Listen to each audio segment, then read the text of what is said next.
Baiklah, itu merupakan ucapan yang sangat bersemangat dan berwibawa daripada calon kita, calon nombor 2, iaitu Saudari Haryati binti Abu Nasib. Baiklah, tugas kita apa? Tanggungjawab kita apa? Kita pilihlah dia. Angkatlah calon nombor 2 Don Semarang, kerana dia yang akan mewakili kita, kerana dia yang akan membawa suara rakyat Johor, bangkit Johor, cakna Semarang. Baiklah, saya akan meneruskan majlis kita pada petang ini disebabkan kita kesentukan waktu, sangat-sangat kesentukan waktu. Saya menjemput yang berhormat Presiden Parti Keadilan Rakyat, Datuk Seri Anwar Ibrahim, untuk menyampaikan ucapan beliau. Dipersilakan Datuk Seri. Assalamualaikum warahmatullahi wabarakatuh. Salam sejahtera. Alhamdulillah. Nahmaduhu wa nusalli ala rasulihil karim. Rekan-rekan pimpinan, Saudari Haryati, calon kita di Semarang. Bukan Semarang Jawa, ni Semarang sini ya. Kota Semarang tu memang banyak sejarah ya. Saya ini Jawa ya. Bukan saya, calon Jawa ya, betul. Baik. Saya percaya Haryati dan Semizam dan ramai rakan-rakan lain, Masa Abang Zul dari Sarawak pada menerangkan mengapa kita pilih untuk mengambil pendirian dan menolak sistem kerajaan yang tidak memihak kepada rakyat. Semalam kita di Parlimen. Hari Isnin, Badul Yang Maha Mulia Yang di-Pertuan Agong, kita merasmikan Parlimen. Apa ini disebut? Perpaduan COVID-19, banjir, retakan muka bumi hebat daripada dasar-dasar. Kemudian janganlah banyak sangat politik siang. Yang buat politik siang malam ni pilihan raya ni kerajaan Johor, UMNO juga. Oleh kerana dia menang Melaka, dia tak kabur. Dia rasa dia cukup kuat, boleh tawan Johor dengan majoriti besar. Saya nak tanya, apa yang dia tak boleh buat selama ni di Johor? Dia dah kerajaan. Buatlah. Tolonglah rakyat. Carilah pekerjaan bagi anak-anak muda. Selesaikan masalah pengangguran. Buat perumahan rakyat. Mengapa nak tunggu dapat jumlah ahli Dewan Undangan Negeri yang lebih ramai? Ini tidak ada lain kerana secara bongkak dan sombong. Nak berkuasa. Kalau nak buat kerja, dah buat sekarang boleh buat. Tak payah tunggu pilihan raya. Tetapi dia rasa nak kuasa. Kuasa banyak ni untuk apa? Saya bimbang. Ada rekod. Kuasa banyak ni nak terkedarah duit rakyat. Kuasa banyak ini nak kayakan pimpinan. Bukankah kuasa nak jaga rakyat? Kalau kuasa nak jaga rakyat, sekarang ini, mengapa tak selesai harga barang? Tak selesai masalah perumahan? Tak selesai masalah pengangguran? Tak. Nak tunggu, nak menang besar lagi. Siapa menteri besar? UMNO. Siapa Perdana Menteri? UMNO. Lepas, nak apa lagi? Nak polak semua kuasa. Ini sebabnya mengapa kita kena hajar. Kita kena hajar orang sombong, orang takabur ni. Supaya faham, ada tawaduk sikit. Ada rasa rendah diri sikit. Jangan sombong sangat.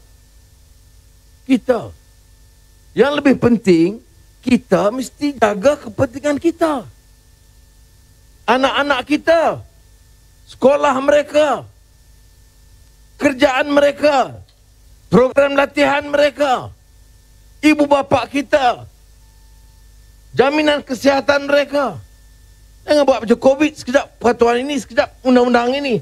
Kemudian PKP paling lama, paling panjang di dunia, PKP Malaysia lah. Dia tahu tak orang terkedarah susah kat kampung? Dia tahu tak orang makan PKP. Ini masalah pimpinan yang tak jejak di muka bumi.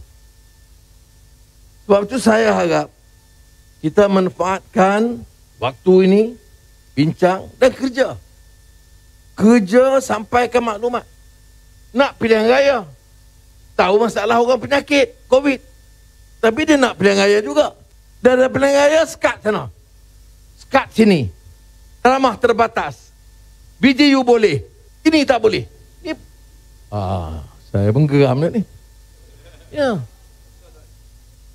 buatlah peraturan yang membolehkan kita sampaikan kepada rakyat. Pilihan raya selama ini kita boleh sampaikan. Orang dengar, dia sokong, okey. Tak mau sokong, okey. Tapi dia dengar. Ini tak boleh. Dan memperbodohkan rakyat. Sebab itu semalam dalam perbahasan, saya bawa dalam parlimen apa-apa isu. Ini satu MDB. Orang UMNO kata tak ada isu lain ke? Si MDB saja. Isu dia belum selesai. Hutang belum bayar. Dan ada bukti-bukti baru yang dibagikan. Termasuk yang di New York. Kamu nak ada main dengan perempuan apa? Itu masalah kamu. Jawab dengan Allah Ta'ala. Tetapi janganlah ambil duit negara. 41 juta. Bagi kat Ketua Eksekutif Astro dulu. 41 juta. Ini anak muda tak ada kerja. Itu pun anak muda ada yang menyokong dia lagi. Ada fikir otak kan ni? Cerdik kau orang macam ni. Orang guna kuasa sewenang-wenang dan kita sokong. Ini betul-betul lah Ronggo Warsito kata zaman edan. Zaman edan ni. Ya, zaman edan, kalau baca Ronggo Warsito, Keraton Jawa dulu, seorang penjaga besar Man Silam, dia kata, ini angkat orang-orang yang tidak bawa, angkat orang yang menindas, hukum orang yang berjuang. Ini dia sebut zaman edan. Saya kalau cakap di Pulau Pinang ke Kedah, saya kena terjemah. Tapi sini Jawa dia tak payah terjemah dia edan tu. Jadi dalam hadapi zaman edan, apa kata Ronggo Warsito? Eling lawan waspada. Ini orang Jawa ni dia pemikiran panjang. Bila hadapi zaman edan, yang baik dipenjara, yang khianat diangkat. Dalam menghadapi, kita harus beringat dan waspada, jangan ditipu. Semalam di parlimen, saya bawa hadis Rasulullah SAW. Ar-Ruwabidah. Ar-Ruwabidah. Dalam hadis riwayat Abu Hurairah,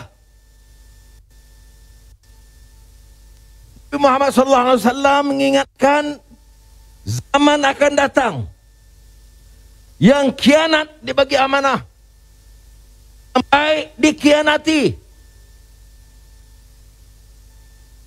yang sistem ini penuh dengan pendustaan, pembohongan dan ar-ruwabidah. Sahabat tanya, ya Rasulullah SAW, apa dia itu ar-ruwabidah? Rasulullah kata, jawab sabda baginda Rasulullah SAW, ar-ruwabidah, orang yang bodoh dan bangang diberikan tempat di atas menjaga hal ehwal masyarakat awam. Ini bukan Anwar Ibrahim, ini hadis Rasulullah SAW. Ar-Ruwabidah itu mengangkat orang-orang yang tidak ada kelayakan, tidak ada pengetahuan, tidak ada kebaikan, tapi penuh dengan kebodohan untuk mentadbir hal-hal awam. Itu peringatan, saya kata. Peringatan kepada kita semua untuk menentukan, jangan diperbodohkan. Itu pesanan Rasulullah SAW. Saya gunakan sebagai peringatan. Tak kala membahas titah diraja, Yang di-Pertuan Agong di Parlimen semalam. Jadi saya harap kita faham. Saya tegaskan, masalah di Johor, anak muda pengangguran. Yang lulus SPM, yang lulus diploma, yang lulus universiti, terlalu tinggi jumlah pengangguran. Kerja di Singapura sekarang terbatas. Perumahan, terutama di selatan Johor, parah. Pembangunan itu terpilih. Selatan Johor, pantai barat sedikit, okey. Pantai timur, tengah, itu langsung terbiar. Dia tidak ada keseimbangan. Semua ini yang patut difikirkan. Jadi bila Haryati jadi adun, dia tak boleh ikut macam adun yang berapa penggal, 4-5 penggal dulu. Dia kena jadi jagoh, pahlawan wanita yang mengangkat martabat orang Semarang.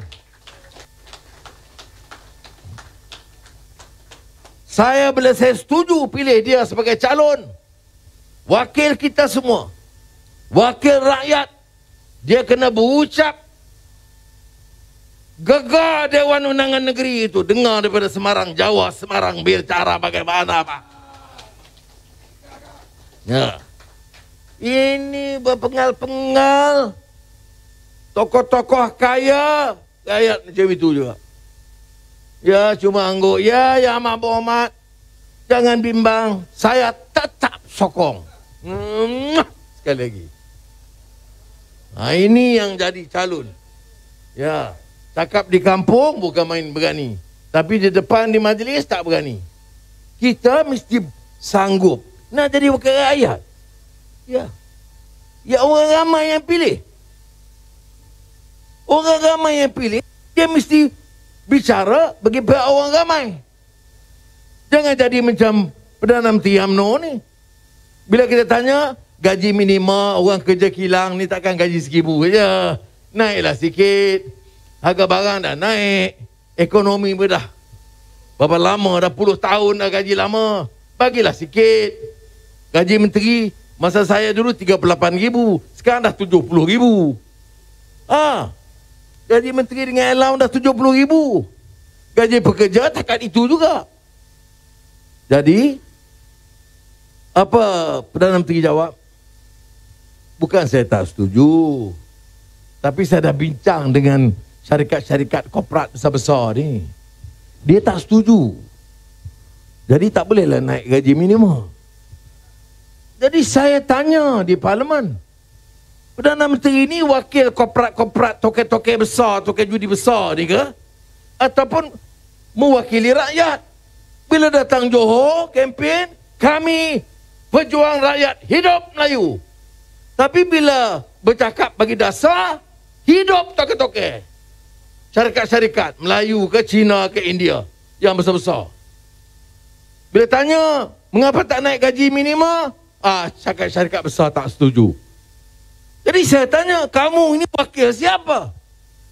Kamu perintah ni mewakili syarikat besar atau rakyat? Ini contoh yang nyata. Ini dia pemimpin UMNO. Tapi kalau bercakap di bawah, buat keluar kerih pula. Kerih ni, kau nak tahu kerih, belajar daripada orang Jawa lah.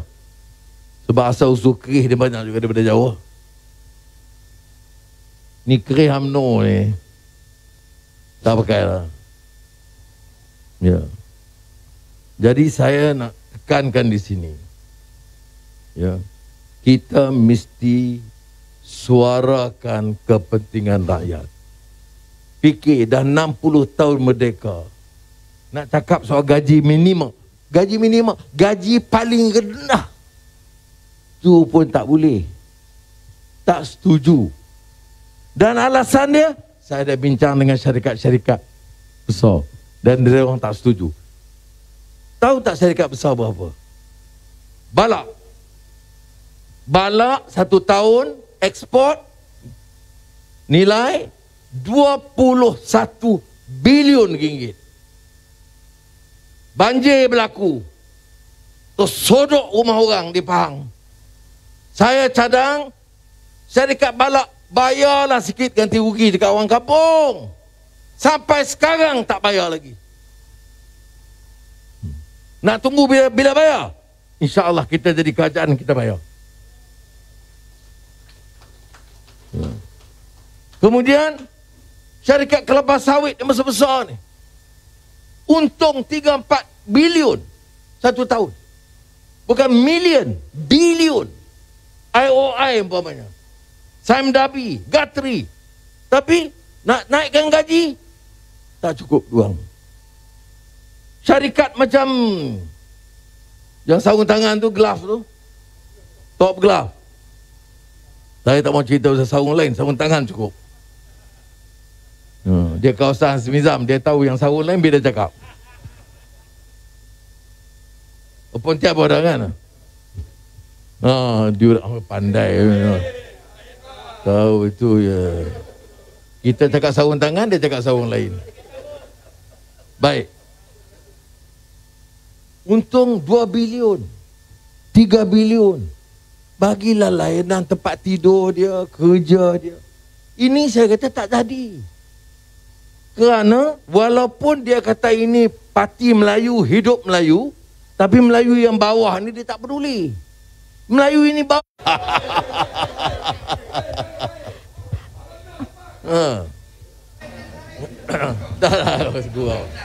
Dah, sebab ini dia cara kita kempen rakyat.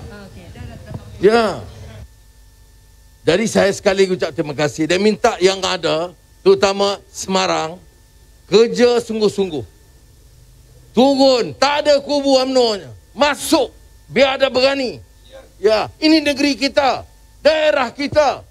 Apa nak jadi takut sebab apa? Nah, saya harap turun ke gelanggang. Asalkan jangan gaduh. Bertengkar sikit, okey. Jangan gaduh. Supaya kita boleh buat perubahan. Saya nak Semarang ini buat kejutan. Umum 12 hari bulan, calon-calon, kejutan berlaku di Don Semarang, Haryati menang. Ini sebagai itu. Itu kita. Sudah. Reformasi. Reformasi. Lawan tetap. Lawan sampai menang. Membujur lalu melintang Patah. Assalamualaikum warahmatullahi wabarakatuh. Baiklah, terima kasih Datuk Seri Anwar Ibrahim di atas